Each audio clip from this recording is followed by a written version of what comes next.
રાજકોટ મહાનગરપાલિકાની જનરલ બોર્ડની બેઠકમાં ભાજપના કોર્પોરેટરો જ મહાનગરપાલિકા વિરુદ્ધ સવાલ ઉઠાવતા જોવા મળ્યા। વોર્ડ નંબર 11ના કોર્પોરેટર મહેશ પીપળિયાએ પાણી ચોરી અને વિતરણમાં ગેરરીતિનો મુદ્દો ઉઠાવ્યો। તેમણે આરોપ લગાવ્યો કે કેટલાક વાલ્વમેન પાણી વિતરણ દરમિયાન આર્થિક લાભ લઈને નિયમોનો ભંગ કરે છે।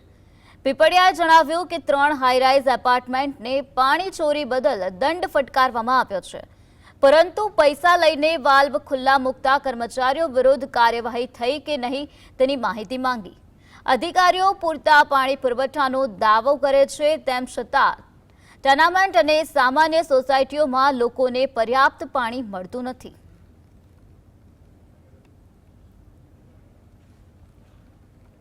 એની અંદર પાણીનો જે વિતરણ વ્યવસ્થા ચાલે છે એમાં ટેનામેન્ટ વાળી સોસાયટીઓ છે એમાં ક્યાંક ને ક્યાંક ટાઈમે પાણી ન મળવાની ખૂબ અમને ફરિયાદો મળે છે।